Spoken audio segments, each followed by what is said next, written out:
Once upon a time, many, many moons ago, lived the dragons. They lived where the British Isles are today. Now these dragons weren't exactly nice. In fact, they were mean. Dragons in the past were kind and caring, yet over time, they lost their awareness. It may seem strange to us, but they love to bicker and quarrel. They love to be angry. They love to create war. That was their form of excitement. This went on for thousands of years. You see, dragons can live to a dear old age. These dragons cause a lot of discomfort in the countryside in the British Isles. Imagine waking up at 3 o'clock in the morning and seeing your precious cow taken away by the dragons.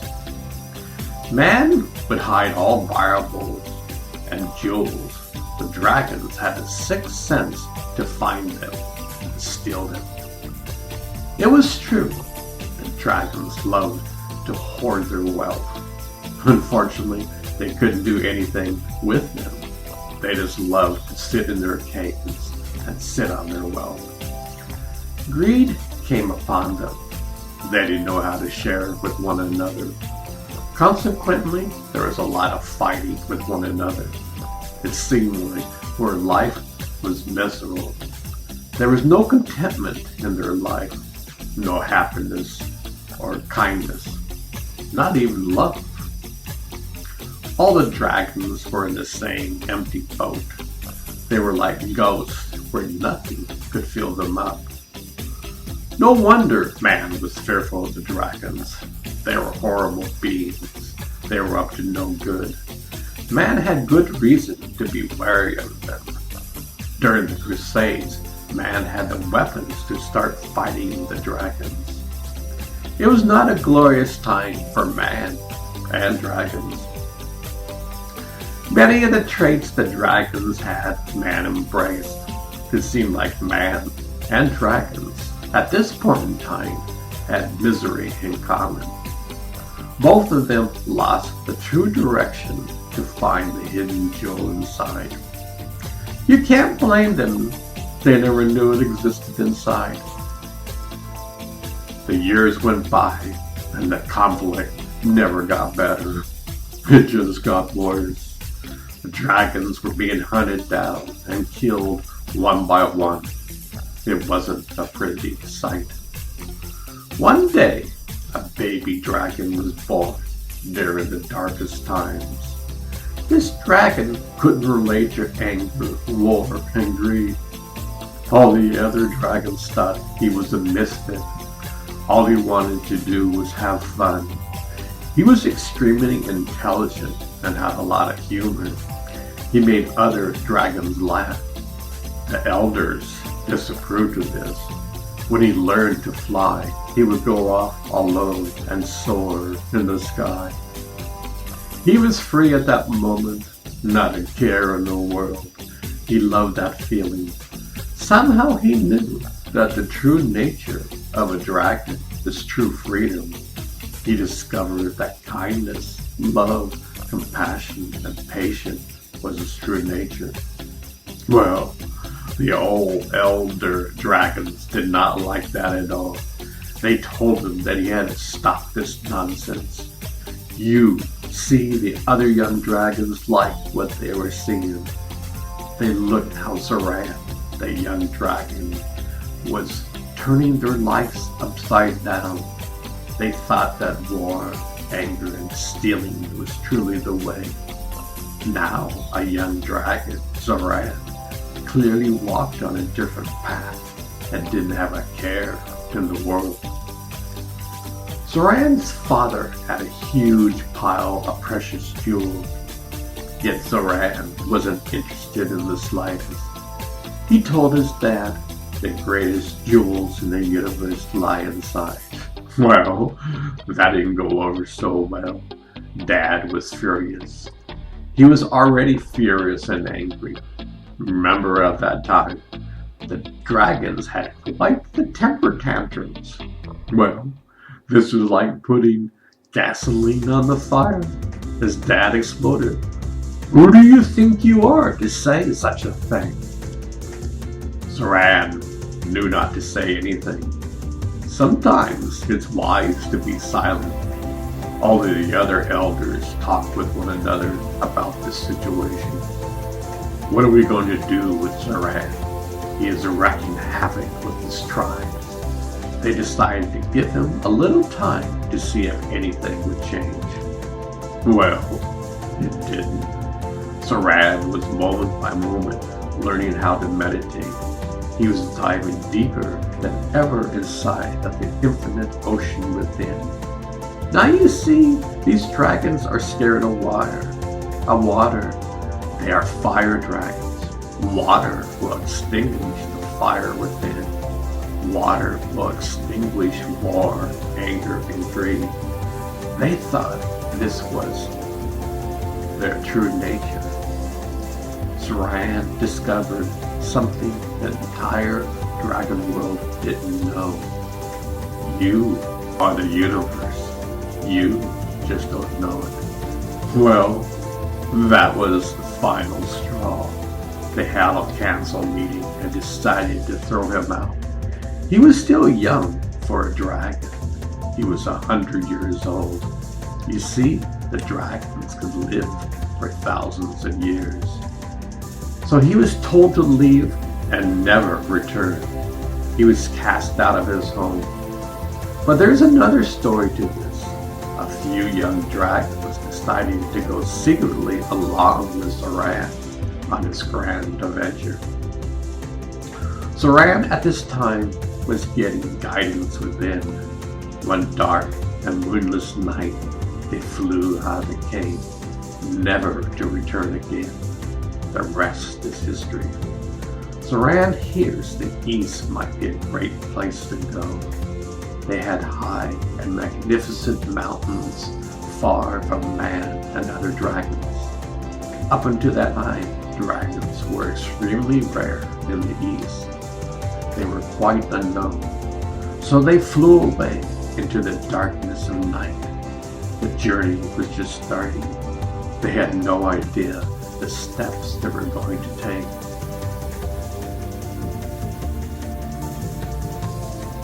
Saran and his friends traveled only during the night.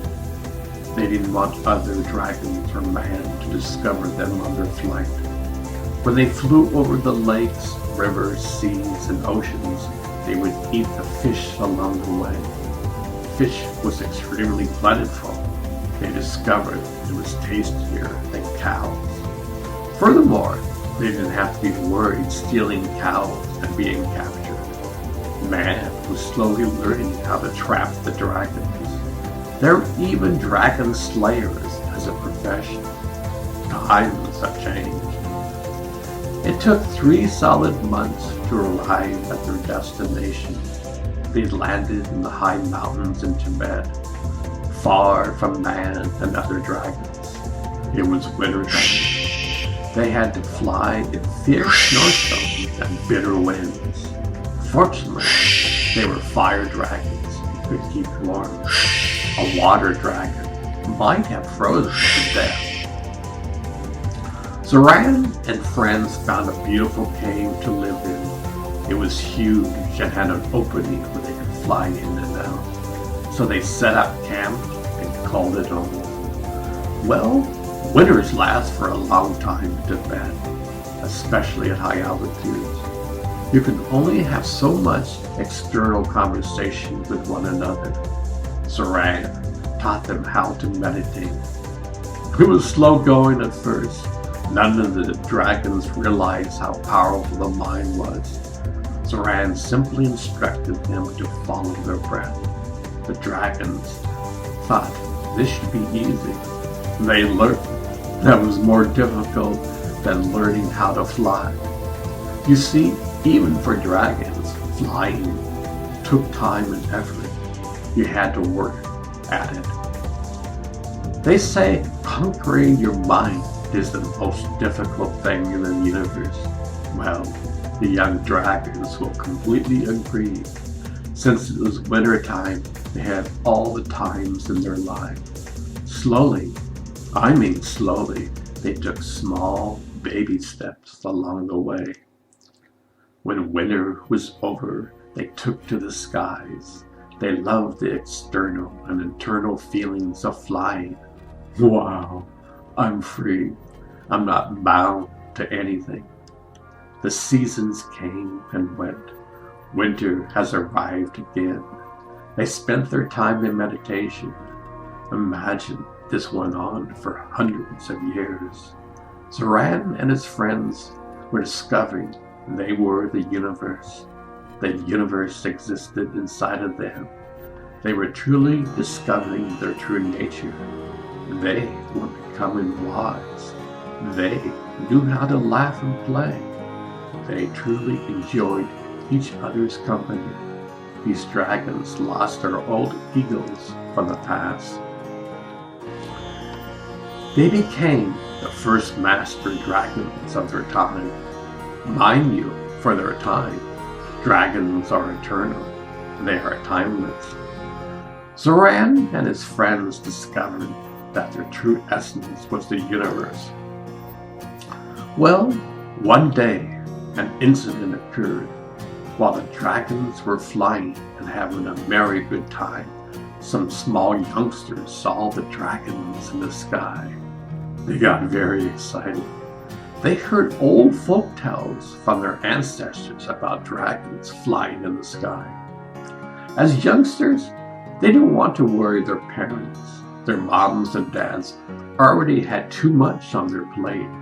You see, they were farmers and herders. Life was tough enough as it was. They didn't need another burden. These youngsters started to see them flying more, often during the spring, summer, and fall. During the winter, they never saw them. This went on for many seasons. The youngsters married, had children, and their children had children. It was now a common sight to see, yet nobody ever saw them in person. They were like the UFOs we're seeing today. You see them, but never have a close encounter. One day, during spring, a group of youngsters went exploring. They saw this huge cave with a large opening. They decided to go in. They weren't scared, but were hesitant.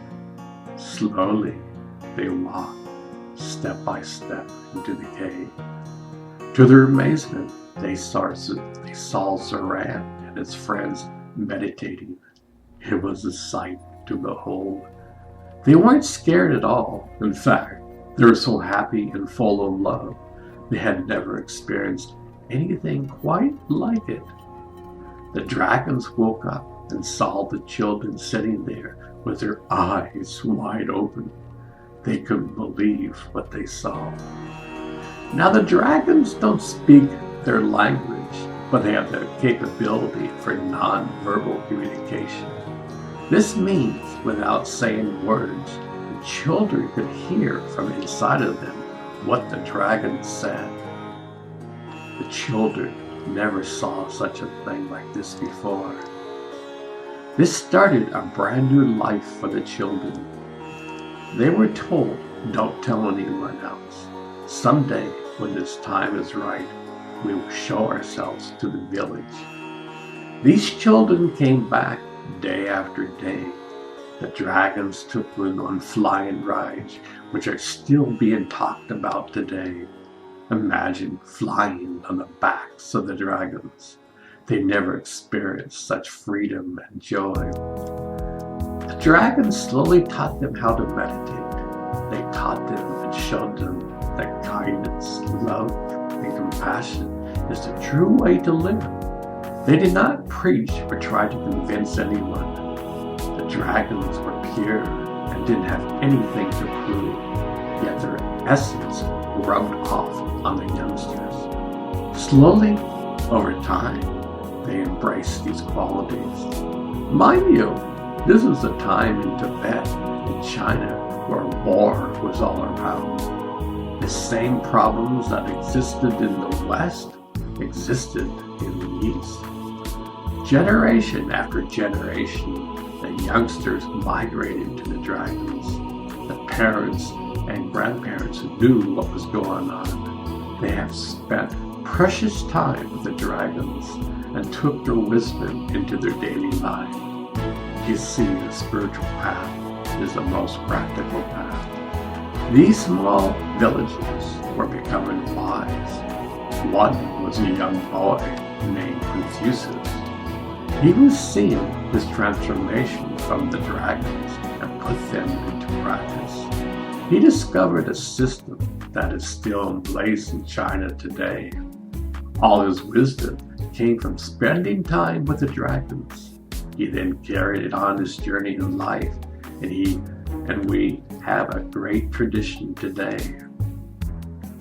One of the earliest students was Lao Tzu. He was truly a man of nature. He spent a considerable amount of time with the dragons. Even at a young age, he was wise beyond his time.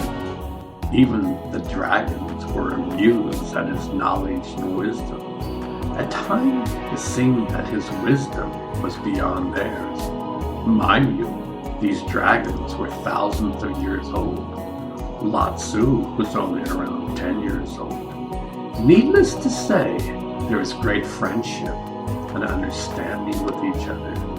At that time, China and Tibet couldn't understand the simplicity of Lao Tzu and the dragons. Lao Tzu really didn't care about politics and worldly affairs. He hardly ever went to cities. They were a complete distraction. Man really wasn't open to wisdom or knowledge at this time. So Lao Tzu spent a lot of time with the dragons in nature. You see, Lao Tzu could see the unity of all life. There is a story that when Lao Tzu was going to leave this world, a small group approached him high in the mountains. They begged for some insight and wisdom. Today, we have the Tao Te Ching, one of the greatest books. Lao Tzu went with some dragons and never returned. His wisdom is still alive today. Today, the dragons are revered all over the East. Wherever you go in China, you will see dragons as flags or statues. Their wisdom is still alive today. Unfortunately, in the West, not much has changed. Dragons are something to be fearful of. Stories are still being told of dragons hoarding wealth. Dragon slayers were the savior of mankind. Isn't it amazing? The times really haven't changed much. We still are angry. We still think that wars can solve our issues. Maybe, just maybe, we can learn from the dragon. Our nature is the universe. The new dawning of man is here.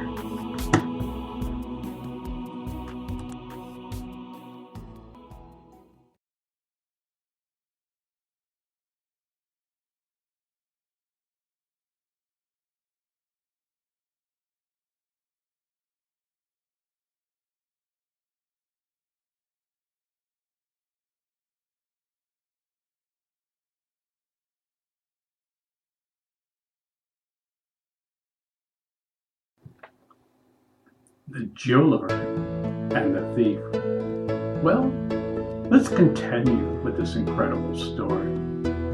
The dragons, when they first saw the youngsters entering the cave many moons ago, weren't interested in the slightest in training man. You see, man was one of their major troubles. There's even a dragon slayer profession in the British Isles. Yet, at that same time, they could see the potential in these youngsters. As a matter of fact, they were more evolved than them when they were young. Back then, the dragons didn't even have a glimmer of light. So, had an internal discussion amongst themselves. Do you think we can train this? Do you think they can change? You see, even in China and Tibet, war ruled the land. Anger was the norm.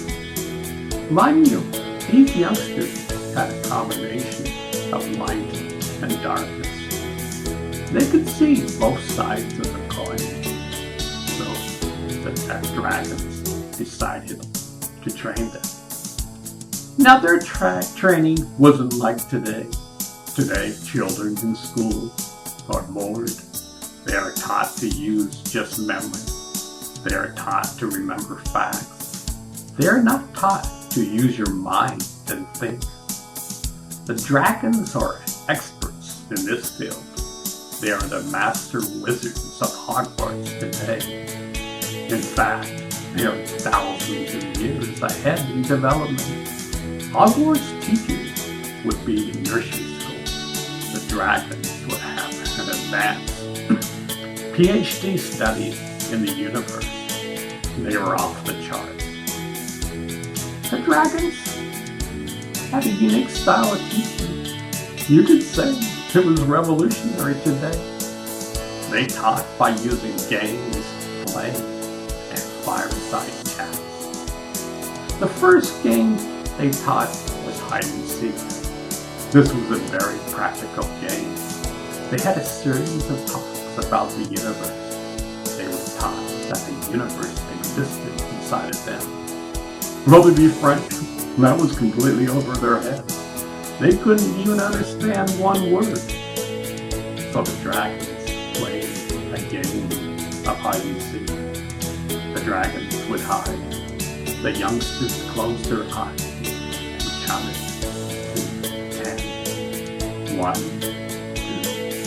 3, 4, 5, 6, 7, 8, 9, 10. Ready or not, here we come. They would open their eyes, and all the dragons were gone. The dragons had rules they couldn't be decayed. All the kids were completely shocked when they opened their eyes. All the dragons disappeared. They all grasped in surprise. As you know, dragons are quite large. They weigh thousands of pounds. This game went on for around 6 months or so. Finally, at one fireside chat, the dragons told this practical story. Imagine 2 young men walking down the road. They were headed to a town 5 days from their current destination. One of their men was a jeweler. The other man was a thief. The thief knew this man had a very precious jewel that he was carrying. As I said, both of them were going to the same town. They decided to travel together. They had a long journey ahead of them. Hours passed. They were quite tired and exhausted. Fortunately, there was a simple inn ahead of them. They both decided to spend the night there and share a room together. Both of them decided to have dinner together. The jeweler went first, and a few minutes later, the thief joined him. While the jeweler was holding the table for him, the thief was looking all over for the precious jewel. He was quite dumbfounded. He was the greatest thief in the land. They had dinner and went to bed again. They weren't in the mood to drink the hell and party into the night. Well, guess what? This went on for several days. Finally, they reached their destination. By then, the thief was totally confused. He thought, this is going to be an easy steal. He said to the jeweler, I'm a thief. As a matter of fact, I'm a king of the thieves. I knew you were carrying a precious jewel. Every night, I knew you hid. Every night, I knew you carried a precious jewel. I knew you hid the jewel inside of their room. Every night I would search all over for it. I got quite frustrated when I couldn't find it. Where did you put it? I'm dying for an answer. The jeweler said, I knew you were a thief. I knew you wanted to steal the jewel. Every night I would hide it in a place you would never look. The thief said, and where is that? The jeweler said, under your own pillow. The thief knew he was outwitted and outsmarted. Well, the kids loved this story. They were well acquainted with thieves and jewelers. They went through their towns quite frequently. The dragon said, let's play a game of hide and seek again. This time, focus on your breath. Close your eyes. To their amazement, the dragons appeared inside of them. They couldn't believe it. How could all the dragons appear to them inside of their being? This was the starting point of their incredible adventures. Now, when they played hide and seek, they knew where to look. A single but necessary step took place. They knew it was both an inward and outward journey. The youngsters were thrilled. Each time they played the game, the youngsters knew where to look. They loved to play this game. All the first-time students had to go through the same baby steps that others went through. You see, this path is 2 steps forward and 1 step backwards. You learn from your progress and your mistakes.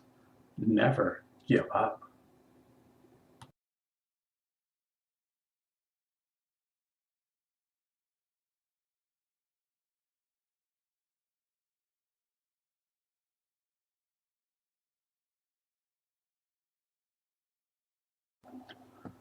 Planting the seeds. The dragons have a master plan. They know you need a solid foundation to build one. Baby steps are needed on this journey. At first, the youngsters had to learn how to focus inside, meditate. If they didn't learn that at even a simple level, the youngsters would pay all attention to the outside world. This is why they had to play hide and seek over and over again until it became a habit. It became second nature. They learned over time that God and the universe exists within. What another game the dragons used was peekaboo. The dragons had their own style to this game. Children would close their eyes and say, peekaboo! And the dragons would instantaneously reappear inside of them. The children would laugh so hard each time they did this. They never got tired of it. Even when they got older, they still got a big kick out of this game. This taught the child that the dragon world exists within. You are never alone. This helped the child in daily life. You see, their life was rough. Most of them never had the opportunity to go to school. Even at a young age, they had to work in the field. It was tough and demanding. The dragons understood the laws of the universe. They understood that the kids learned that if you plant a seed in the ground, there's a process. A seed doesn't grow overnight. The crop must be tended to. You must pull your weeds. If you don't, the weeds will overtake your precious crop. You had to toil the soil and water it. It took a tremendous amount of energy. Well, the kids had no problem understanding those principles. The dragons then explained, you have an inner garden that must be attended to. You must pull your inner weeds of anger, war, greed, hate, and intolerance. you must learn how to pull the weeds of bowling. You see, this was a major problem in China and Tibet. It still is rampant in the West. The dragons were probably the best psychologists in the world. They understood the mind to such a great extent. They truly knew the ways to develop a healthy and positive mind. They understood that the universe is kind, the universe is patient, the universe is love and compassion, the universe is tolerant. You see, you are the universe, you just don't know it. The youngsters never heard of such a thing.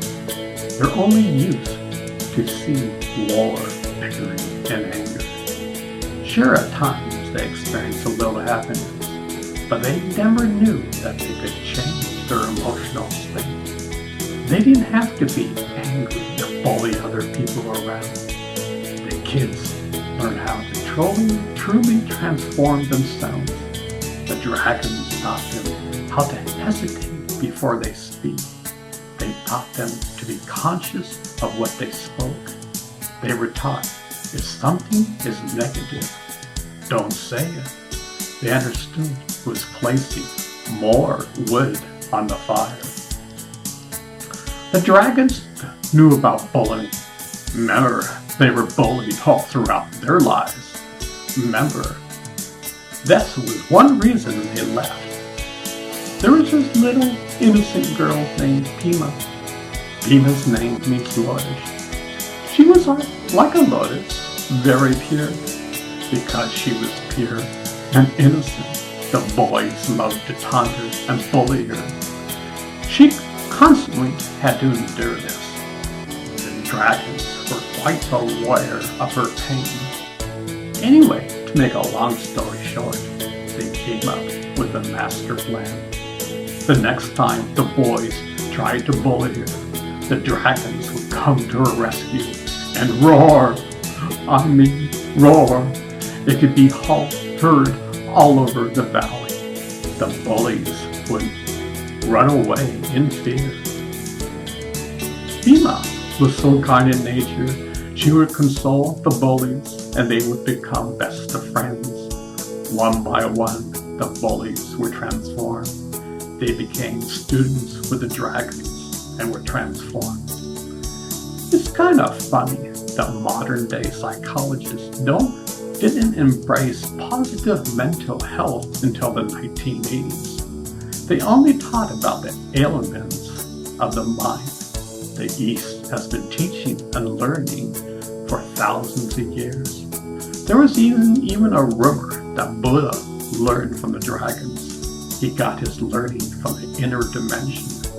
Buddha was considered the first psychologist of his time. He understood the mechanics of the mind, which is still in play today.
Stop the noise in your head. As the children began to learn how to meditate, They saw how powerful the mind is. They never noticed that before. They asked the dragons how to stop the noise in my head. Of course, all the dragons laughed. They laugh because everyone goes through this. You see, the mind is the most difficult thing to control in the universe. The majority of man reacts to every situation. Man is reacting. The wise man learns to be proactive. They understand the basic law. It's my will alone. I set my mind in motion. Now, that's very easy to say, but hard to do. All people who learn how to meditate in the beginning have this problem. In the East, they call it monkey mind. The monkey goes from one branch to another. It can't be controlled. Well, when they first started to learn how to meditate, they clearly saw this from first-hand experience. The dragons told a wonderful story each time the subject was brought up. They told a story where a man saves a genie. Nobody knows exactly how this man saved him. Well, the genie told this man, "You can have as many wishes as you want." The man said, "Wow, that's incredible. I love that idea." The genie said, "Well, there's a catch." The man said, "What's that?" "You must always give one wish after another. If you don't, I will chop your head off with a sword." "Are you sure you want to continue with this?" The man hesitates for a moment and says, reluctantly, "Sure." "Well," the genie said, "what's your first wish?" The man gives one wish after another. It seems like when one wish is granted, he has to give another. He didn't even have one opportunity to enjoy, even for a second, the previous wish. He was getting tired and couldn't even go to sleep. The genie was always harassing him and saying, "What's your next wish?" Well, fortunately, there was a wise man nearby. He went to the wise man and sincerely asked for help. This boon was turning into a curse. The wise man whispered into his ear, "Well," the genie demanded another wish, or he would chop off his head. The young man said, "Go to the forest and find a huge log. Your wish is my command." In a second he returned with a huge log. The genie said with a smile, "Give me a wish, I will chop off your head." As you can see, the genie wasn't particularly nice. So the young man told the genie to go up and down the pole. "When I need you, I will give you another command." The young man could relax and enjoy all the wishes he gave to the genie. The genie knew he was outsmarted by this wise man. The young boy enjoyed his life and helped others in the community. He eventually learned about the dragons and helped tremendously his fellow man. The dragons said that the genie is the mind. The mind wants to control you versus the other way around. By placing your mind on your breath, the genie will go up and down the log and set you free. Meditation is the key to bring awareness to your mind.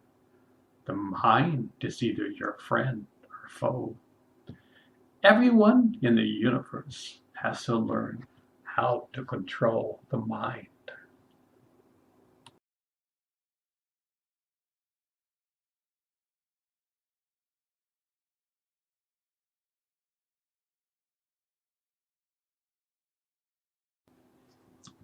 Zoran and friends. Let's step back and see the major characters in the story. we know about Zoran. Zoran was a major reason why some of the dragons left with him. Zoran didn't have a choice. He was booted out. That was the first time in history that a dragon got booted out. There were little Johnny and Ricky. They both left with Zoran and never turned back. They were both highly involved and full of wisdom. They mostly kept to themselves. To be honest, they had a hard time relating to the dragon culture. At times, they felt they were strangers in a strange land. They were both born twins. Both of them knew that they came from the stars. They loved to fly at night together and gaze at the stars. They especially loved to stare at the Pleiades and Orion constellation. Somehow, they felt a deep connection to the seven sisters. They both knew that the Pleiades went through major shifts millions of years ago. They started out like the dragons with anger, war, and greed. It took over 1 million years for the civilization to transform. When they did, they became as the civilization one with the stars. No words can describe that. Barbara was another incredible dragon. She was also very pure. Her mind was extremely developed. She would be considered a genius today. She thought outside of the box. Many other dragons thought she was a stranger. She didn't belong in the dragon world. She had a heart of gold. Barbara was beautiful. She was golden. If you had eyes to see, you would see light shining from within. Only a few dragons could see her true nature and rays of light. Most of the dragons didn't have eyes to see. Barbara was a trailblazer. She saw trails that were never walked on before. There was another trailblazer, Makara. Makara was a female dragon. She was highly developed and psychic. Yet she had her tremendous love and compassion. You see, not all dragons were mean, but she was a misfit. Dragons couldn't understand her. One of the dark will never understand the light. Makar and Barbara were best of friends. They talked about the time they created light grid systems millions of years before the universe even got created. Einstein would have loved them. Of course, the rest of the dragon community couldn't relate to them. Both of them would have been considered nerds today. Their knowledge and wisdom level was 1,000 times more than a person with a PhD today. Kathy was another female dragon. She was quite colorful. She had colors of pink, orange, and red. She was extremely funny. She also knew how to put wood on the fire. She was like a rebel today. She was definitely non-conforming to the dragon world. An interesting fact while living in Hawaii, my wife and I met Kathy. She had dragon tattoos all over her body. She also told my wife in conversation that she came from the dragon world. Her husband drove a Charlie motorcycle. Our society would say she was a rebel. She also had a heart of gold. Shay was a male dragon. Little Ricky and Car were his friends. Shay served in the warring factions of the dragons. He was quite fierce. You definitely didn't want to face him in battle. Despite this, Shay had yearning for the unknown. He was one of the first to learn how to meditate from Zoran. He couldn't tell anyone. Nobody back then even knew what meditation was. If it was different and not the norm, the best idea was to shut up and not say a thing. Some things never change. Shay was another dragon who yearned for the stars.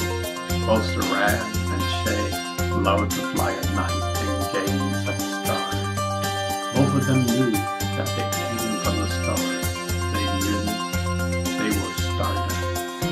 It was quite odd, but both of them had an affinity for the Pleiades. At this time, hardly any dragons would look to the stars. They were too busy working and fighting for gold. David was another inquisitive dragon. He had a highly developed spiritual and scientific mind. He was highly evolved for a dragon. He somehow knew about the laws of the universe. It became second nature to him. He had visions of creating pyramids long before his time. He was developing a new system of medicine thousands of years before helping man discover it. You see, David helped in bringing Tai Chi, Qigong, the healing arts, and acupuncture. He invented moxa. If the dragons got injured in battle, he would put herbs on the wounds and light them on fire using his fiery breath. Thousands of years later, he would introduce these healing systems to man. Hanali was another female dragon. She and little Johnny became great friends. Later in life, they even became mates. There was a famous folk song in the city in the 60s that talked about Puff the Magic Dragon. They mentioned in the land of Hanali. Hanali became a famous dragon and was well known throughout the land. Two other dragons came along in this incredible community, Aaliyah and Leilani. They were both stepsisters. Aaliyah, of God, had a heart of gold. She stood up for others and stopped the bullying when she saw it. She called a spade. She wouldn't allow it. Of course, the boy dragons were shocked. This beautiful young female dragon spoke with so much force and authority, the boys stopped in their tracks and sheepishly walked away. Over time, the boys stopped their bullying. The lessons were learned. Aaliyah became a great teacher for both the dragons and man. She lived for thousands of years. Aaliyah enlightened at quite a young age. She is still known throughout China and Tibet, yet she is known by another name. Leilani was just 4 years older than Aaliyah. She had the same kind nature. She also stood up for the less unfortunate. She believed in the unity of dragons. She knew that anger, war, and greed was tearing the dragon world apart. At a young age, she also yearned for the stars. She knew she was stardust. She knew that the universe existed inside. At the point in time, she couldn't prove it, but she had the intuition. Leilani also became famous throughout China and Tibet. Her name means heavenly flower.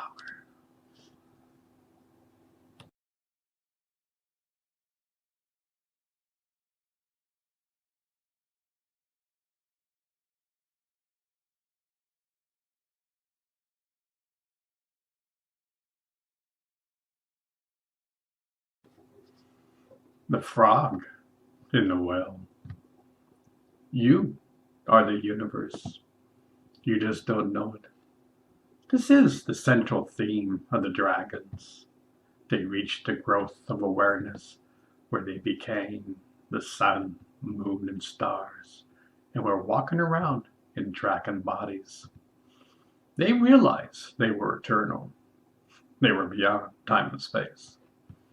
The dragons also knew that humans had the same capability. They were curious about that. The dragons knew that man came from the stars. They were stardust. Yet the village around them and Tibet and China at that time had no idea of who they truly are. The dragons were once in the same state of awareness as the humans. They were angry, hateful, worried, and full of greed. Yet over time, they realized their potential. They needed a story that would reflect how large they felt, yet how small in reality they lived in.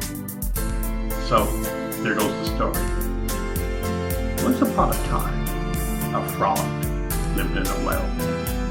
This frog thought he was a know-it-all. This frog thought the water in my well is the largest in the world. This was in fact quite a large well. The villagers use it for the community. Anyway, this frog bragged a lot and told all the people who were strangers to the well how vast the water is in the well. One day, a stranger came who lived near the ocean. The frog came up to the stranger and said, "The water in my well is far grander than any water in the well in the world." The stranger said, "Well, according to my experience, the water in your well is probably one of the smallest I've ever seen." Well, a fight ensued with the water worms. It was going out of control. Both sides were putting wood on the fire. Finally, they both calmed down. All the villagers came and wondered what was going on. It was quite the scene. Well, the villagers and frogs said to the man, "Can you prove it? Can you show us a place where water is larger than our well?" So to make a long story short, a small group of villagers and a frog traveled to the ocean. They couldn't believe what they saw. An endless body of water everywhere. They were dumbfounded. Never in their world did they see such a precious sight. The stranger laughed and said, "Now, this is a large body of water." The villagers and frog couldn't agree more. Their well wasn't even a drop of water compared to the ocean. The dragons told this story to the youngsters. They reminded the kids of playing hide and seek and peekaboo.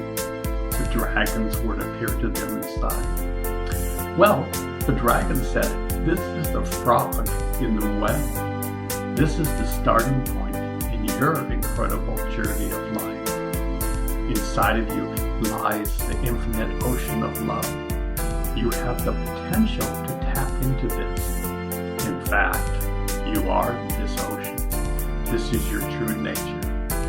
You should see how wide open were the eyes opened from the children. They were completely mesmerized by this story. They weren't just some mumble-jumble words. The dragons were talking about their own personal experience. They were telling the kids that you could ultimately have the same experience. It's a moment-by-moment conscious journey. Baby steps are taken along the way.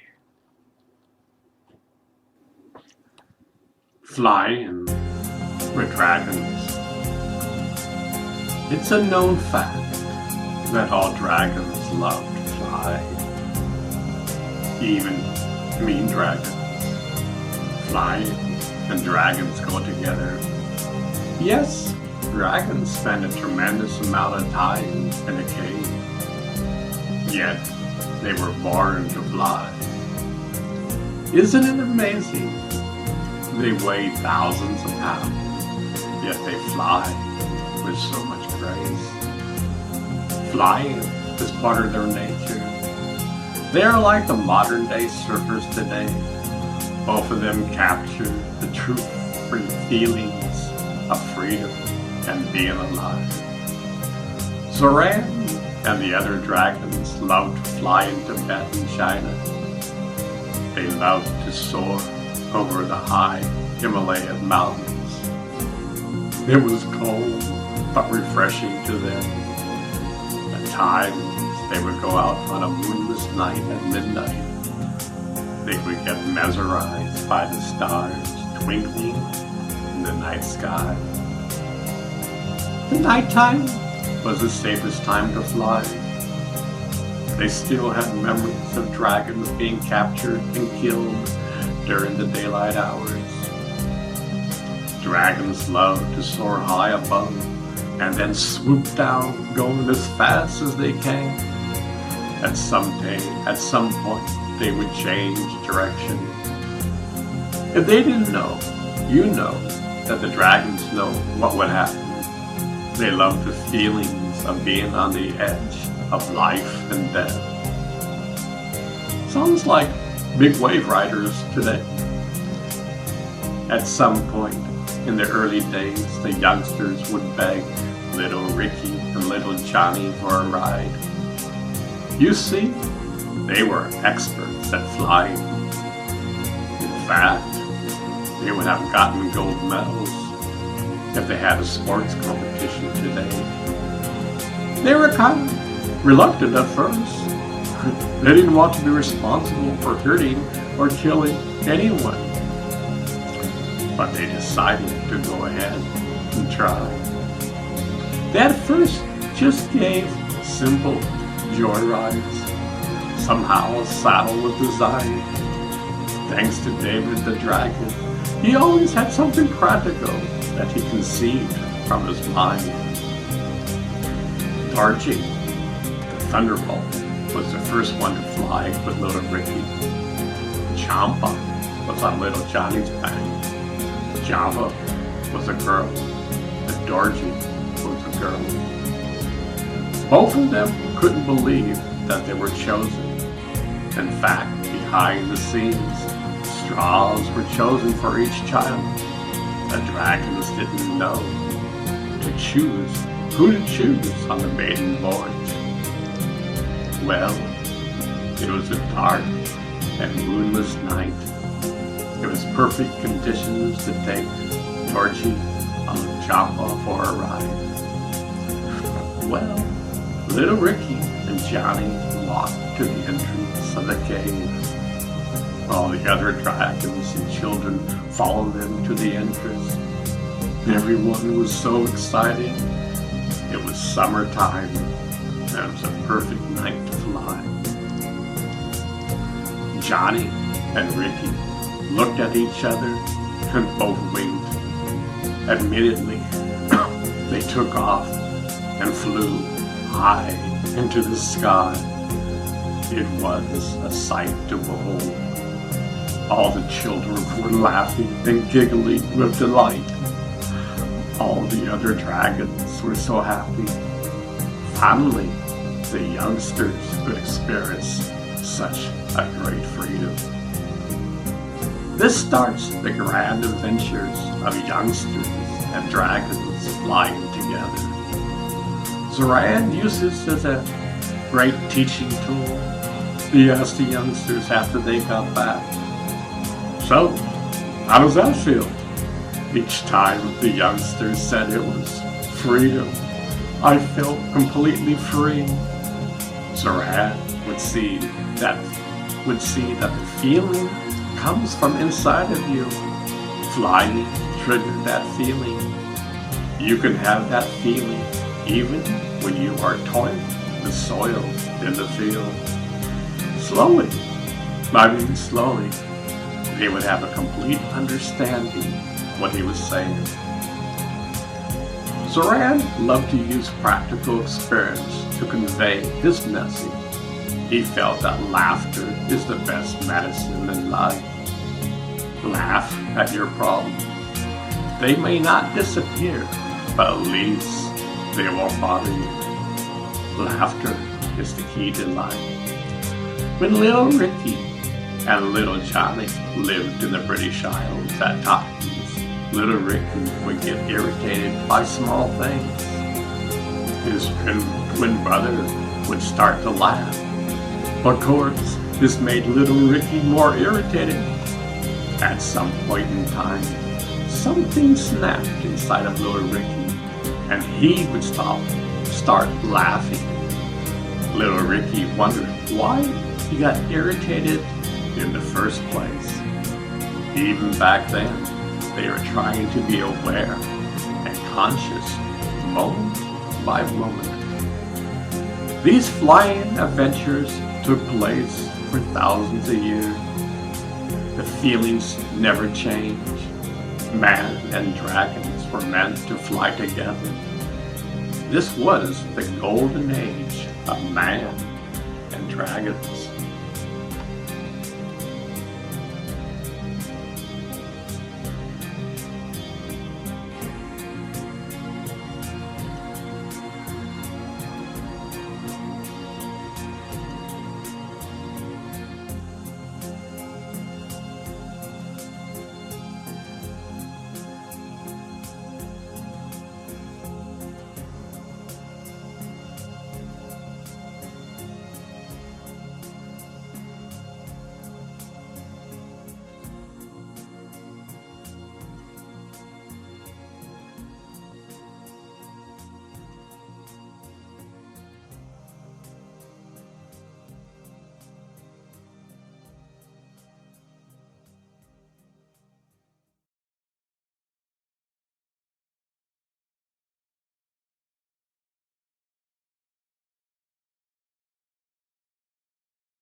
David the Dragon. Hi, I'm David the Dragon. I'm best of friends with Little Ricky. You read about me in the story. I'm over 5,000 years old. I'm still young at heart. You see, I take care of myself. Where I come from, the British Isles, the dragons really didn't have any common sense. You could say common sense is uncommon. Where I come from, the dragons didn't exercise or eat good foods. They partied all throughout the night. To be frank, they didn't have a clue about universal laws. They were only interested in acquiring stolen treasure and fighting. Boy, what kind of existence is that? When we flew from the west to the east, our entire lifestyle changed for the better. We started to take a look at how to make a better life for the dragons. As you see, only young dragons came with us. The rest were stuck in their old ways. Quite frankly, they had no desire to change. They liked misery.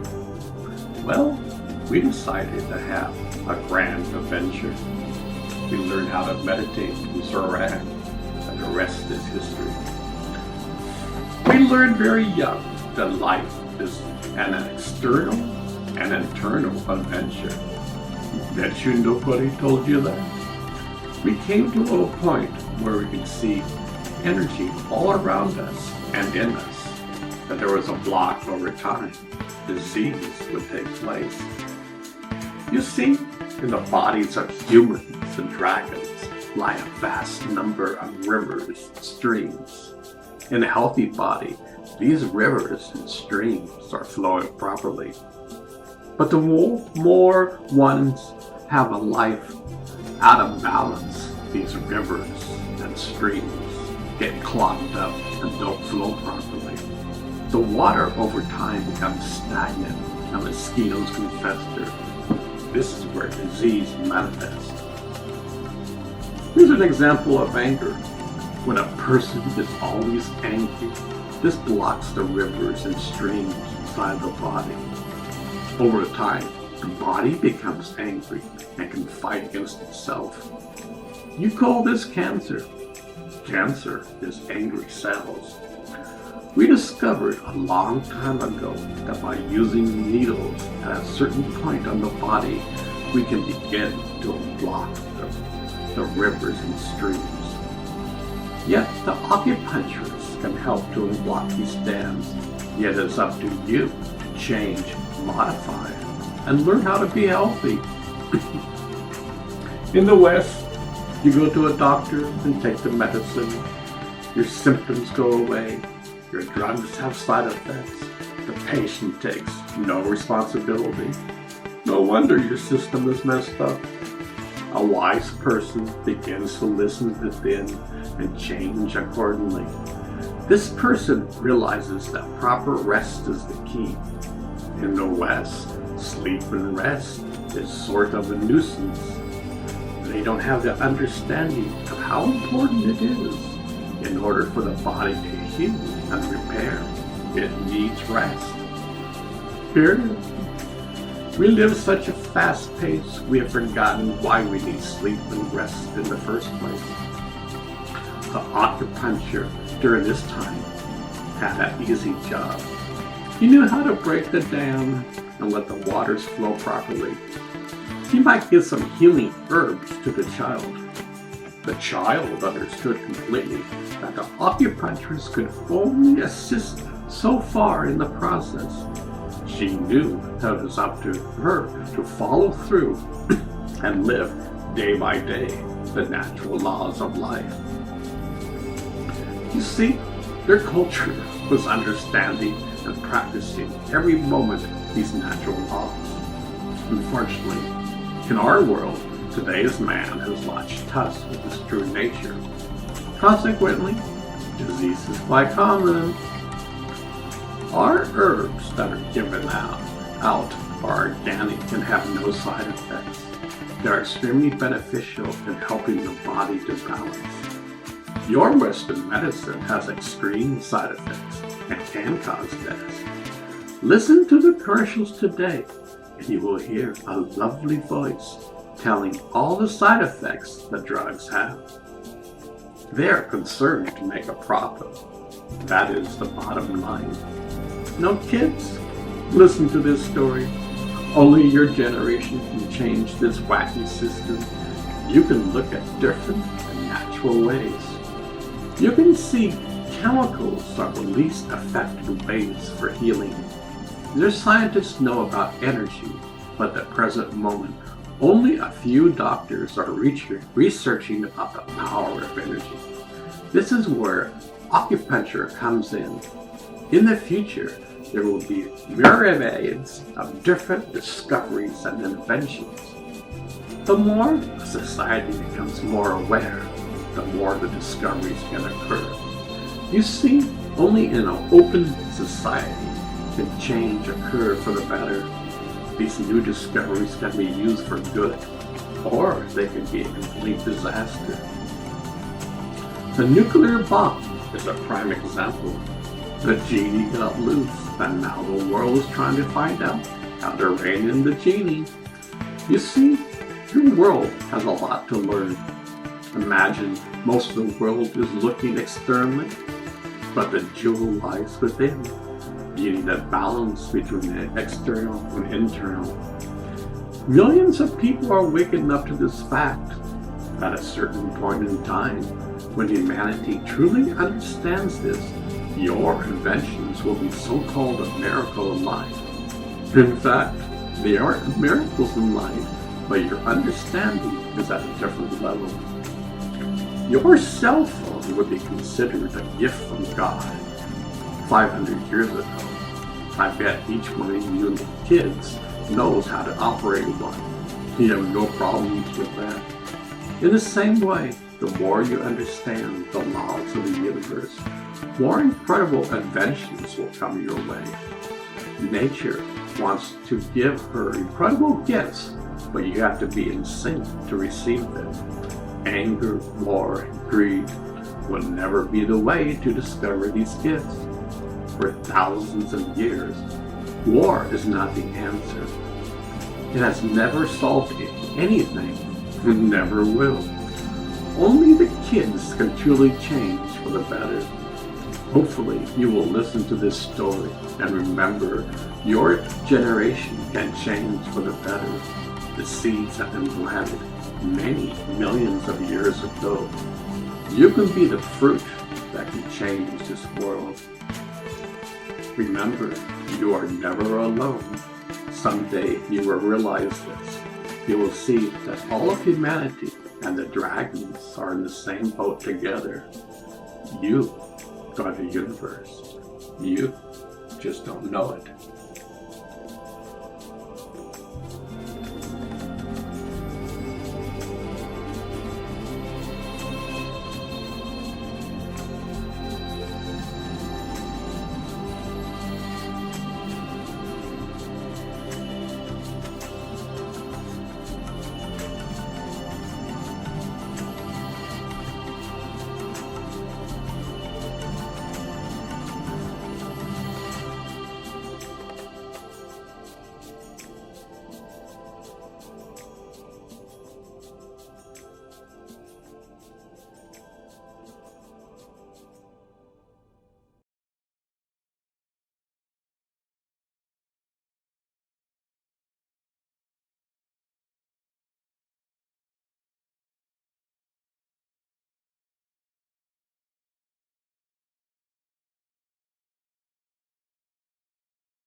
Charlie, the dragon. Charlie came in contact with the dragons here 5,000 years later. Much to say, our simple cave transformed quite dramatically in 5,000 years. Our simple cave was a vast underground city where around 2 million people were living here. It was a golden age of man and dragons. Our city name was Shambhala. Most have changed. Our way of life is so far advanced that anything has been seen on Earth. War was thousands of years behind us. It was a fate, memory, and time. Charlie was an incredible dragon trader. He had hundreds of dragons moving exotic fruits all around the world. He studied for years with a master dragon teacher who taught him how to meditate and be one with the universe. Both little Ricky and little Johnny became friends immediately as they met. Charlie came from South America, from the land of Peru. Both of them were on the same wavelength in life. They shared a common bond which could never be broken. Charlie was trading the following fruits: chirimoya, mangoes, pitahaya, dragon fruit, guava, and papaya. Both little Johnny and little Ricky never tasted anything so delicious. It became an instant hit in Shambhala. Everyone was talking about it. Charlie and the twin dragons loved to fly together and meditate. Charlie knew how to fly like he was on a super roller coaster. He knew how to use G-forces to do incredible maneuvers like upside down loops you see in roller coasters today. He had a Latin flair to him. Charlie came and traded with us about 2 times a year. He had busy trade routes he established. Charlie started the Silk Road trade route years ago, and by chance discovered a conversation about the hidden city of Shambhala. Most in China and Tibet hear about our hidden city, but thought it was a myth. Charlie loved adventure. He wasn't only a business dragon, he was incredible with the arts and music. He could tell He told me one adventure that left my brother and I quite mesmerized. You see, in Peru, youngsters, humans, love to ride the ocean waves, much like dragons fly in the sky. He discovered a place in Chacama, a small, sleeping fishing village. Here, along the beach, was a vast point where you could see 10 waves breaking in the distance. The waves would follow the coastline for a mile. It was the longest wave in the world. Charlie was friends of most of the surfers. They were the farmers that grew the exotic fruit. The surfers taught Charlie how to body surf. On huge days, Charlie would swoop down from the sky and gather so much speed he could easily catch any wave. He invented the modern-day jet skiing years ahead of his time. Charlie would ride this wave for miles, laughing and giggling the entire time. All the surfers would clap their hands in delight. Charlie brought little Ricky and little Johnny to Chicama. Remember, they were both around 5,000 years old, but they were young at heart. Little Ricky and little Johnny spent the entire day catching one wave after another. They would always say, "Just one more, and we'll call it quits for the day." The surfers provided a feast in honor of the twins coming to their country. Now little Ricky loves to try anything that was different. The surfers provided a feast that dragons and man are still talking about today. Little Ricky still remembers it. Charlie introduced the twins to the hidden dragon community. The dragons and man never fought with each other. They became friends from the beginning of time. Both of their cultures totally respected Mother Earth Gaia. At that time, both man and dragons would hold sacred ceremonies, prayers, and meditate together. They realized the connection between the earth and stars. You see, they knew they were stardust. They came from the stars. Meditation was the doorway to the universe within. Charlie took little Ricky and little Johnny on a tour of Americas. They saw vast civilizations in Guatemala and Mexico. They saw great pyramids all over the place. You see, David had the vision of the dragon become a reality all over the world. Charlie took them to Florida, where life was so simple. The Indians loved the dragons, visiting them. They went to Malibu, where the Chamush Indians lived. They taught the Indians how to surf the long waves during the summertime. The natives would love to watch the dragons riding the waves. You see, they only fished along the shore. This became a hit with the young locals. People are still talking about it today. At some point in time, Charlie moved to Canada, a city called Toronto. He settled down, married, and had children. Everyone loved Charlie. He gave life to the party. He loved his children and wife. Of course, he had many friends. Boy, did he have stories to tell. He could probably talk the rest of his life about his incredible journeys around the world. By this time, Charlie became one with the sun, moon, and stars. He was still in the dragon body. You could say he was enlightened. He discovered his true nature. You see, there's a point where you simply shine. Charlie just smiled and shined like the sun.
from darkness to light. This journey begins with small baby steps. 2 steps forward, 1 step backwards. You see, we learn from our mistakes and grow. Every step we take, we can learn from it. In this moment in time, the dragons have trained around 67 generations. All the villagers have been trained by the dragons. In fact, all the villagers live a peaceful life. They understood and were aware of the laws of the universe. Unfortunately, the country was about to go to war. Not only that, but there was a huge drought. And that wasn't bad enough. Every male was going to be drafted, whether they liked it or not. The dragons and the elders held some meeting and pondered what to do. They decided that the entire village was to move into the cave with the dragons. The dragons never truly investigated how large the cave was. Well, you know kids, they love to go to places that are off limits. You tell them not to go there, and that's the first place they will go to. They discovered this cage was huge. I mean, enormous. It went on for miles. There was huge underground rivers and vast lakes. Millions of people could live there. So, the villagers moved in. They found a great place by a huge lake to call home. David, the scientist dragon, found out a way to flood sunlight in the sky during the daylight hours. They had fire. Every fire dragon can create fire from their breath. Slowly, dragons and man learned how to live in harmony together. All of the villagers will still continue their training. In fact, now many of the teachers were the villagers themselves. They had daily and weekly meetings to talk about how to improve the quality of life. You see, everyone knew that they were all on the same boat together. No longer did greed exist. If there were any disagreements, both sides would love to work things out. You see, through the generations, they learned to be highly evolved and mature human beings. Today, we are still in the kindergarten phase. Take a look at politics in America. Need I say more? For example, most of the houses were created out of wood. In Tibet, wood is a scarce commodity. They needed to conserve it and use it wisely. They came up with a plan to only use wood if the tree has fallen on the ground. Once again, David had a series of meetings to talk about a new way to build houses. They had a series of meetings, and in 6 months' time, they built a prototype. When it was revealed, the dragons and man were speechless. The house was built using hemp. Hemp is grown nationwide in Tibet. It is super strong. As a matter of fact, it is one of nature's strongest materials. The dragons knew how to communicate with Mother Earth. She gave guidance on how to provide natural electricity to each house. This was free. Each house would be off the grid, at the same time capture electricity directly from the earth. Each house would have a bathroom with running water. There was a shower and a bath. Also, there was a toilet. This toilet was highly advanced. It would take the urine and convert it to potassium for fertilizers. The waste would then be transformed into fertilizers also. All the wastewater would flow through underground tunnels to a place where it would go through a process of converting the runoff water back to a pure state. Mother Earth told them the necessary steps to take place. One by one, the entire village worked on building the houses. The entire village helped in the process. It took 5 long years, but they accomplished it. All of them gained such wisdoms. They figured how to farm inside using techniques that Mother Earth told them to use. What better advice to get directions from? At first, they only had seeds from Tibet and China. In the vast future, they would have seeds from all around the world. They had the perfect climate to grow anything. They wouldn't have even dreamed to use pesticides like we have today. You see, money wasn't the driven factor, so you can give man an inferior product. This was never in their consciousness. Day by day, they made improvements in all of life. They planned for the future. They saw that someday millions of people would live here. They planned accordingly. They made sure that future generations would be safe and secure. Every dragon and man was responsible for thinking outside the box. Daily in their meditations, they would get insight and guidance. You see, inside of each of us lies the universe. You are the universe. You just don't know it. It became a common experience for everyone.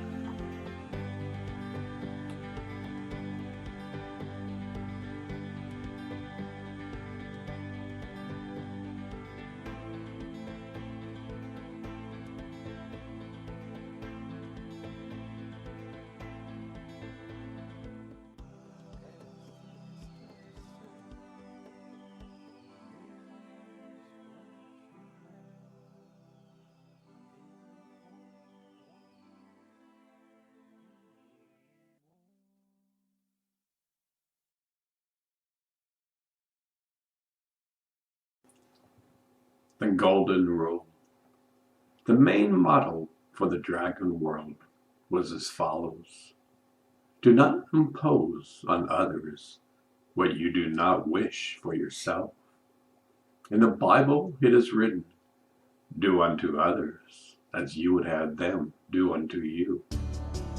They both mean the same thing. Kindness was the name of the game. The world needs kindness. Confucius was a young boy when he started learning from the dragons. He was an exceptional student and became a great teacher to man. He studied for around 10 years and then was sent to China to bring greater wisdom to all walks of life. The Golden Rule was the foundation of his teachings. Today, many people know him by Confucius says, but he is far more than that. He knew the laws of the universe and tried to convey them to man. He was one of the first Chinese to directly talk and teach about ethics to people of all sorts of life. He even held political posts where his message could be heard. Confucianism is very much alive today in China. Remind you, this was 600 years before Christ. Confucius introduced many people to the dragon's teachings. He didn't use the dragons as a reference point. People weren't ready for that.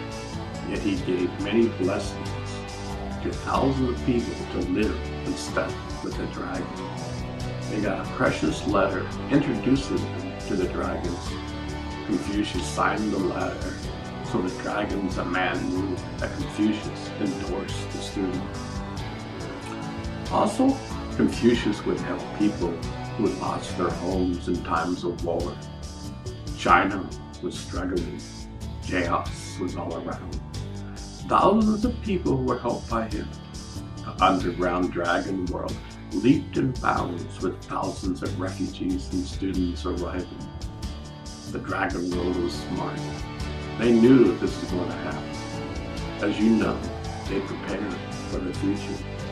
Each person and family was given a precious house to live in. Mind you, it'd be like today, each person was given a mansion by today's standards. These refugees thought they were given the keys to heaven. They were provided with new clothes, shelter, and food. Little Ricky, the dragon, helping prepare the food for all the refugees and newcomers. Each day, an incredible banquet would appear for the people. There was so much love in the air. They are all treated with the highest respect and honor. They are treated with dignity. We need that so much in America today. The dragons didn't kick anyone out. Currently in America, you could be living here for over 40 years and be deported. In fact, none of the people wanted to leave. They never saw so much harmony in their lives. The dragons and locals were so kind. The golden rule was alive in this world. Every action was driven by this rule. You see, it truly didn't have to be forced upon. Everyone who lived there experienced such a unity. According to Sima Qian, a historian at the time, relates how a young Confucius went to visit Lasu. The story goes he asked a question about history. This is Lao Tzu's response. Those about whom you inquire have molded with their bones into dust. Nothing but their words remain. When the hour of the great man has struck, he rises to leadership. But before his time has come, he is hampered in all that he attempts. I have heard that the successful merchant carefully conceals his wealth and acts as though he had nothing. That the great man, though abounding in achievements, is simple in his manners and appearance. Get rid of your pride and your many ambitions, your affliction and your extravagant aims. Your character gains nothing for all these. This is my advice to you. The story goes that Confucius was so impressed by the old master, Confucius compared him to a great mythical dragon and took his advice to heart. Soon after this meeting, Confucius joined the dragon world and found his true calling.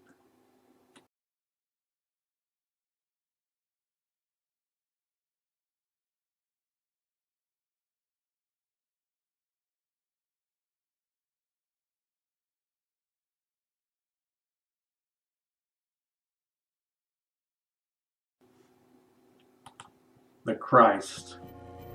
There have been many rumors on the lost years of Christ. We hear stories when he was young, and then fast forward 30 years, we hear about his mission. Many people ask that question for thousands of years. The East has a particular soft spot for the Christ. Many of the following countries said he came out and spent some time learning about the sacred laws. Afghanistan, Pakistan, India, Tibet, and Egypt all have records and documents explaining the Christ coming and visiting for a period of time. Christ heard about the dragon's world and was quite fascinated by it. He heard the dragons and man lived in harmony for thousands of years. By now, over 2 million people live there. It was the most sophisticated city known to man, yet for the majority of people, it was a myth. Some of the high lamas in Tibet introduced Christ to Shambhala. It was in the Tibetan's backyard, yet it was so hidden you could never find the entrance if you weren't welcome. You see, still at that time, there were gangs of robbers and thieves. It was the Wild West, but it was the East. When Christ entered the grand complex, he couldn't believe what he saw. Dragons were flying in the sky, and he saw a vast modern city. In fact, it would make any city today pale in comparison. You see, this world combined the spiritual path and the practical path. Together, these were central cornerstones. Kindness and the golden rule existed all around. Love, kindness, and compassion were in the air. It was so strong, almost like a magnetic energy. You couldn't help but not feel it. Christ was overwhelmed. He saw a state of heaven on earth. He knew he was home. All the dragons and man welcomed him like a brother. They made him feel he was home.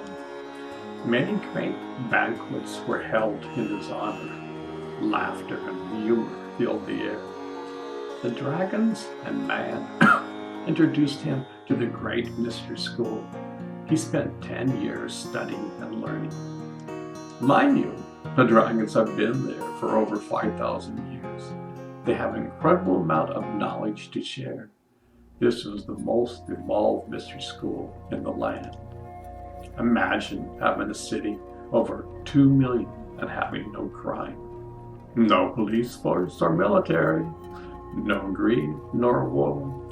Anger was gone thousands of years ago. You see, the universe is not angry. Man is. The universe is kind. All the dragons and man knew to be aware, moment by moment, the grand power of love. This love sustains the entire universe. Everyone wanted to be there. Everyone expressed the love in their own unique ways. You didn't have to look a certain way or have a particular lifestyle. All were accepted. All those man's negative ways was long ago forgotten. You could pray and meditate any way you like. Each person and dragon had their own particular ways. Tolerance in others was a way of life. The golden rule existed in every molecule of life. To be honest, Christ didn't want to leave. He was truly home. Yet he knew he had a mission to bring these same concepts to mankind. The world needs love and compassion. The world needs to find the jewel inside. During those years, Christ grew in leaps and bounds. He looked at his state of awareness when he came and when he left. There was a difference between night and day. Even the Son of God grows every day. Christ knew that you could never stop learning.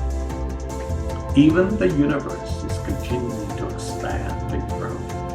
As you know, Christ went back home to Israel and started his message. His main theme was the kingdom of heaven lies within.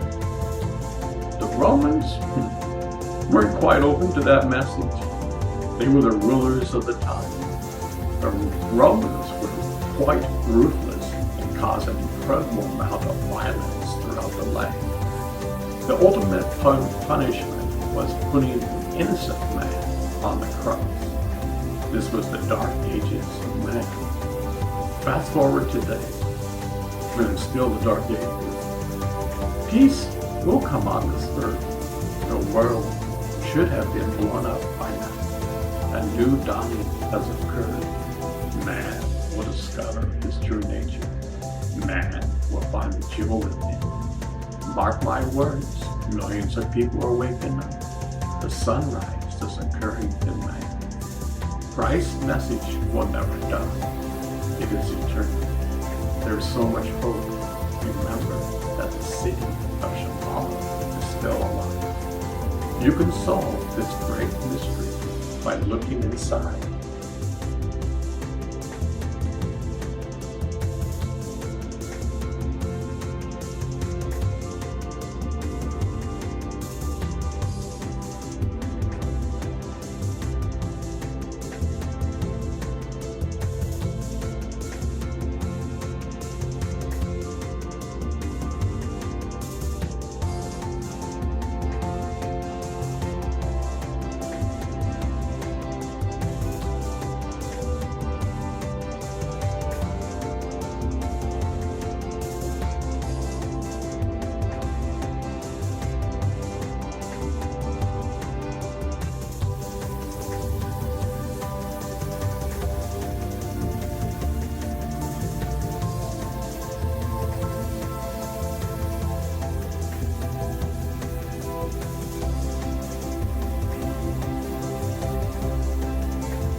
Let's have fun.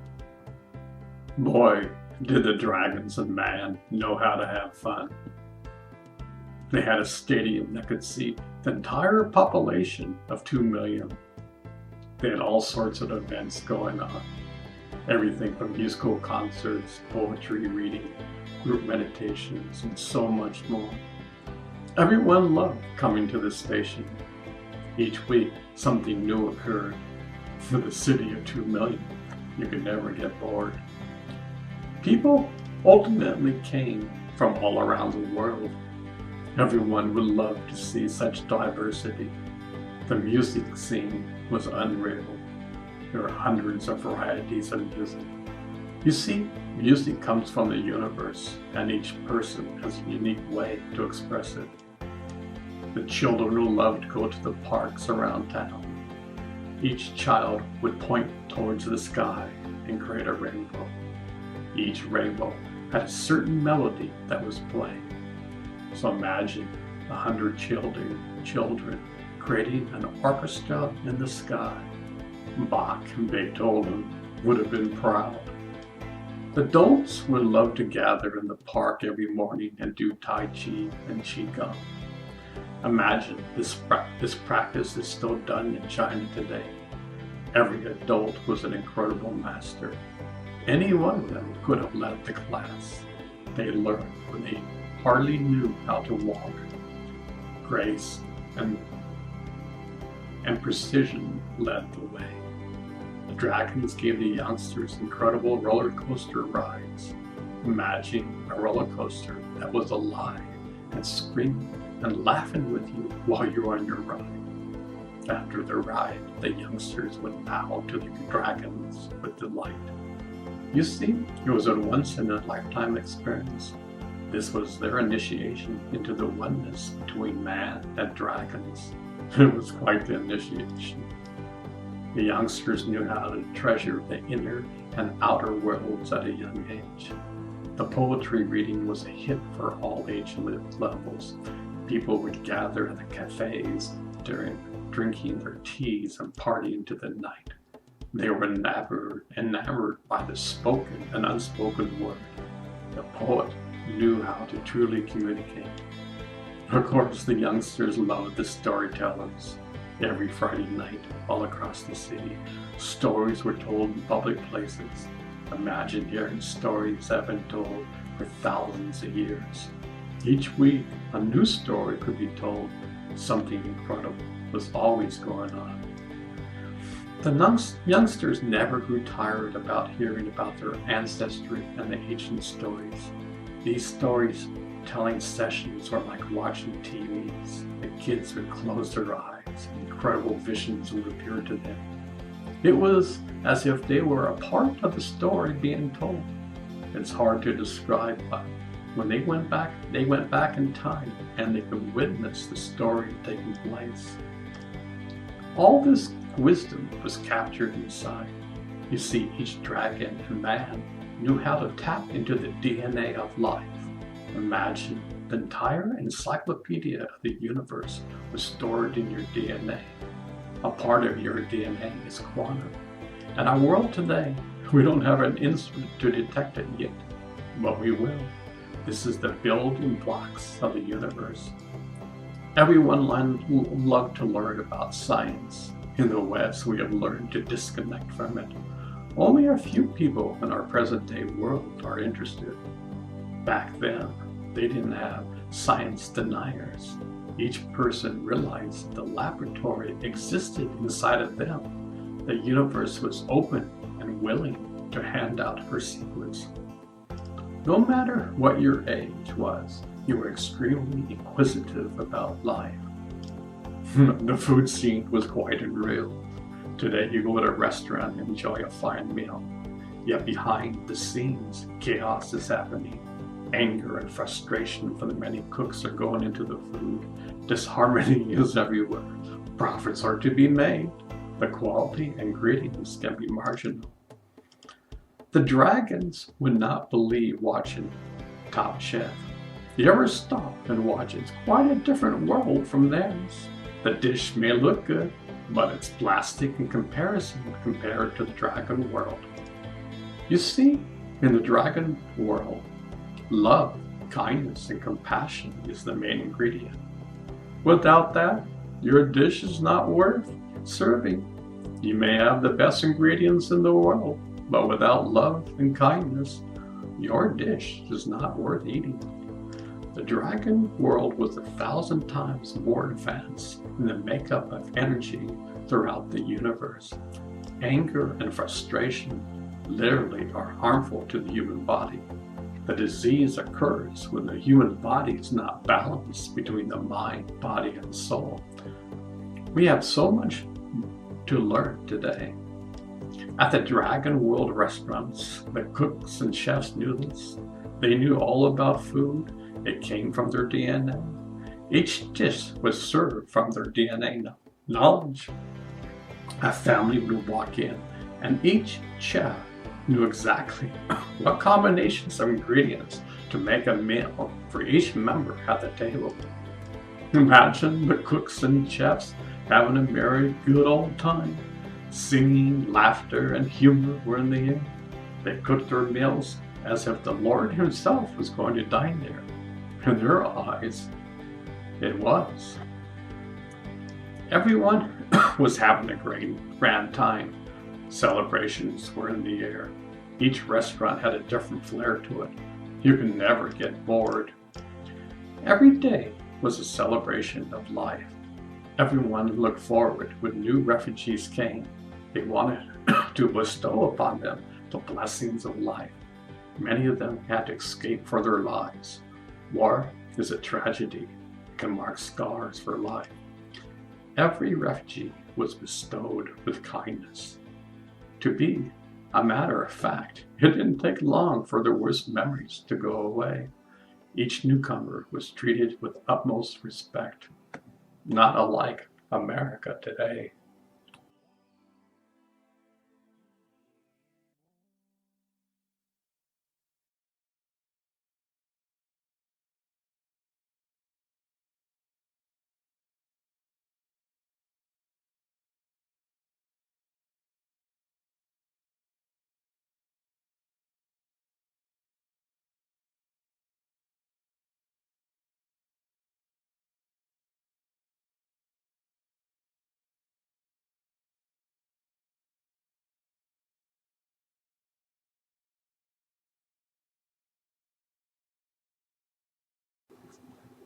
Politics. Can you imagine if one person or dragon would see our world today? Remember, in the dragon's world, the city Shambhala, there was no crime. Consequently, there were no policemen. They had no wars. So billions of dollars didn't go for the defense. People were kind and respected one another. The golden rule was practiced by all. It was a part of their nature, and just like breathing, it was a part of their life. The dragons and man were in sync with the laws of the universe. You could say they were one. Harmony existed in their world. Tolerance for all, regardless where you came from. Granted, this took time. Baby steps were taken. 2 steps forward, 1 step backwards. This is how we learn. Every step of the way, we can learn something. Well, fast forward today. We have a president who tweets at 3 in the morning talking about my button is bigger than your button. Mind you, kids out there, he is talking about the red button, when pushed, would send nuclear warheads to North Korea. He is mocking the dictator of North Korea. Now, both the president and the dictator are bullies. They are 1,000 times worse than any bullies on the playground. They could ignite a true nuclear war. The president wants to build a wall between US and Mexico. Do you know what the citizens did in Shambhala? They would have built bridges to all the refugees who got displaced by wars. They weren't physical bridges, but an opening of the hearts toward their fellow man. The citizens of Shambhala would be shocked to see mass deportation of their fellow man. Today, there are citizens who have lived in this country and are deported. Common sense is uncommon. Imagine in the northern Scandinavian countries, prisons are closing. The prisoners are taught a trade. Dignity and respect are given. Kindness is the norm. With this in mind, the prisoner's system changes for the good. People are getting second chances. Well, in the good old America, the prisons are now for profit corporations. This means they don't want prisoners to change for the better. The more prisoners are in the prison, the more money they can make. When it comes to movies, the big hits are platinum movies and horror movies, we're conditioned to believe this is entertainment. We think violence and horror is a part of our DNA. It's not. We think that kindness is for the weak, yet kindness is the most powerful force in the universe. I'm talking to the youngsters out there. You can have a far better world than we have now. Be kind to yourself and others. If you do this day in and day out, this world will change. You are a piece of this puzzle. Take baby steps. You see, the world we presently live in goes in circles. History repeats itself. Countless wars have been fought, and they never solved anything. Billions of dollars go into profit for companies that build weapons. We should be able to feed the entire world. The United States should embrace the refugees just like Shambhala did. Build a city for refugees somewhere in the States. Allow any refugee from war-torn nations come and live there. Educate them, train them, give them decent food and shelter. Most of all, be kind. Practice the golden rule. Live the great principles of your spiritual teachers. Christ would be shocked if he saw the conservative Christians supporting the president today. The country and the world are being divided. The president is doing this on purpose. He will degrade anyone who disagrees. He will mock anyone, regardless of who they are. I remember he mocked a reporter who had a disability, and the president mocked him on national TV. If that was a previous president, he would have been voted out of office. Many high-powered people have resigned lately due to sexual exploitation. Why doesn't the president get scrutinized? The president will never back down and apologize. With all this in mind, the Republicans and Christians still support him. The political system is broken. Politics is all about compromise. Both parties can't stand one another. Both have such extreme animosity towards each other. Laws are passed, and the other party has no say-so or can participate. We, as a nation, need to wake up. We can change. Each one of us is a piece of the puzzle. Only kindness can help us. We're living a life that is backwards and barbaric. We need to reclaim the virtues of nature again. You see, man is out of sync with nature. The whales and dolphins can navigate using their sonar. It's built in. We have internal sonar within that has never been turned on. Consequently, we are not in balance. In Shambhala, the people learn how to be in tune with the universe. Consequently, all the darkness disappeared. Man needs to discover his true nature. Only light can dispel darkness. Nothing else can. This is a new day occurring to man. Man is waking up from a slumber. The sun is arising. Hopefully, the children will take this to heart.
Lao-Tzu.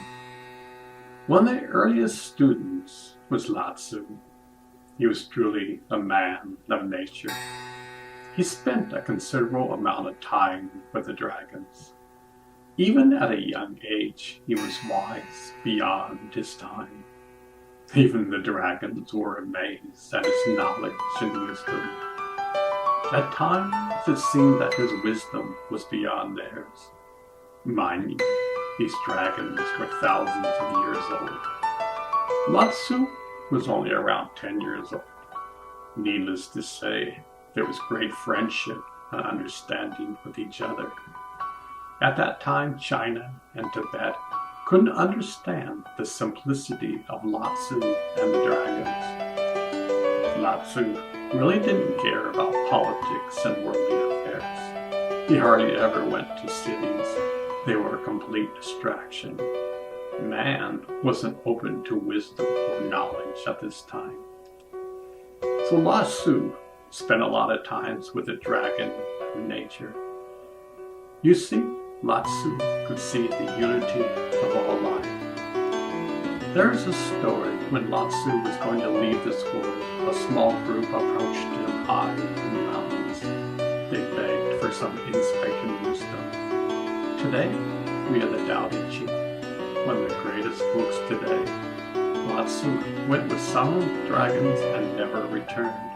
His wisdom is still alive today. The Tao that can be told is not the eternal Tao. The name that can be named is not the eternal name. The nameless is the beginning of heaven and earth. The name is the mother of the 10,000 things. Ever desireless, one can see the mysteries. Ever desiring, one sees the manifestations. These two spring from the same source, but differ in name. This appears as darkness, darkness within darkness, the gate to all mystery. The Tao means the path or the way. It is a universal principle that exists in the entire universe. The creation of galaxies and man spring forth from the Tao. As the poem above says, the Tao that is spoken is not the eternal Tao. Remember that speaking about a mango is not a mango. You must eat a mango to understand. Lao-Tzu got much wisdom studying with the dragons. As a boy, he was wise beyond belief. Many people thought his wisdom came directly from the stars. Many people thought he was wise as a dragon. Now that's impressive. This is the following main themes that Lao-Tzu presented to this world. True wisdom does not come from books. You can study all the great books in the world, yet you will have bookish knowledge. Remember, a book describing a mango is not the mango. You must eat a mango to understand. Day by day, taking baby steps, one develops intuition to understand the great Tao. It is a practical experience, not merely reciting words. The dragons were expert in this field.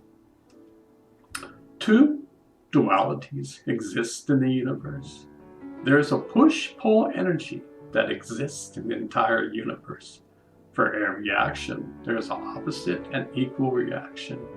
There is darkness, there is light, there is life, there is death, there is hot, there is cold, there is peace, there is war. Everything has a duality. 3, there is humility. A wise man understands this. A wise man knows the more you know, the more humble you get. The sun in the sky just shines. It doesn't have anything to prove. The West think they have all the answers and try to prove it to you. Arrogance and the ego is not part of humility. All the great wise teachers were humble. At this point, the people and dragons in Shambhala were humble. Humility is entwined with the universe. Fourth is simplicity. 'Tis a gift to be simple, 'tis a gift to be free, 'tis a gift to come down where I ought to be. And when I'm in the place just right, I will be in the valley of love and delight. When true simplicity is gained, to bow and to bend, I will not be ashamed. To turn will be my delight, till by turning, I come round. This is a song that everyone would sing in Shambhala. To understand the universe, you must be simple. A man whose mind is complicated will never see the light of day. But Jesus the Christ said these following words: I tell you the truth, it is hard for a rich man to enter the kingdom of heaven. Again, I tell you, it is easier for a camel to go through the eye of a needle than for a rich man to enter the kingdom of God. We are living in a world that is extremely complicated. The youngsters hardly have an opportunity to kick back and relax. Their parents have them perform so much after school activities, they don't have the time to think. In fact, if you mention a more simple life, many people will glare you in the eye. Fifth, give for only giving. If you give and expect to receive anything, that is not truly giving. You may get disappointed in the end. Give like a fruit tree. A fruit tree does not expect anything in return. Its nature is giving. Likewise, the nature of the universe is giving. The wise man flows with the universe. His actions come from the universe. It requires no conscious thought or effort. 6. Action within inaction. If you ever saw how we as a humanity is running on the treadwheel of life and never getting anywhere, we have governments that try to help, but they are sinking in quicksand.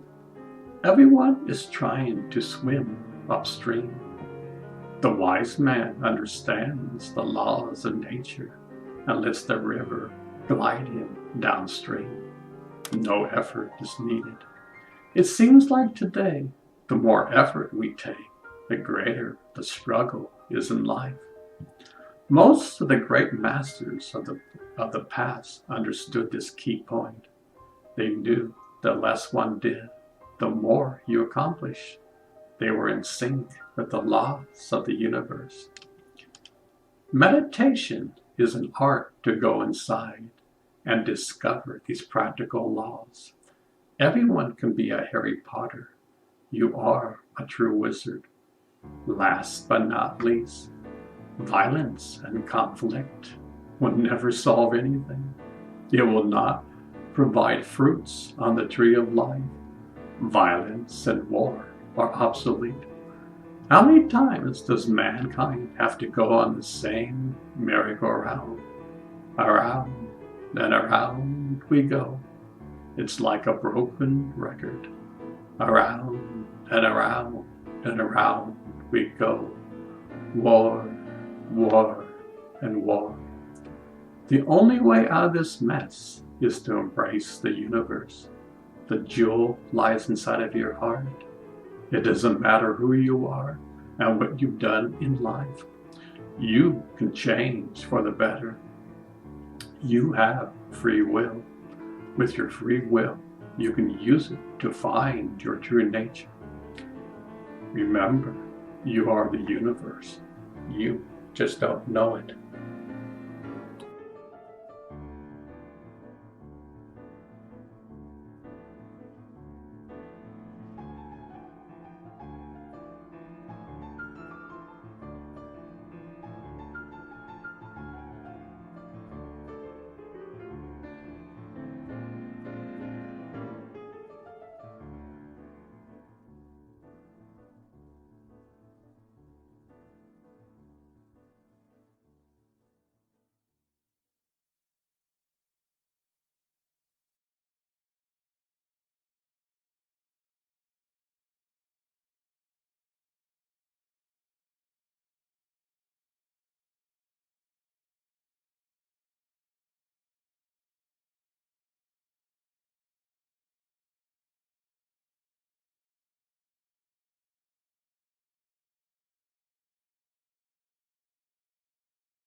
Good night, sweet dreams. So the end of our story is near.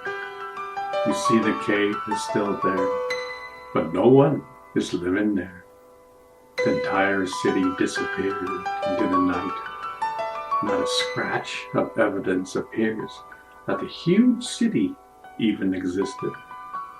The dragons and man became the universe.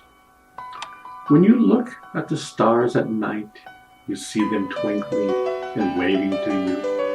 They are saying, "You are stardust. You are eternal. You are kind." If you want to see this incredible world, it exists inside of you. You have the key to open the door inside of you. The door has always been there. If each one of you did this, peace will be on earth. The dragons are still alive. They exist in your heart. Remember, you are never alone. At times it may seem like it, but in reality, you are never alone. Sweet dreams, my friend. May you find your true home.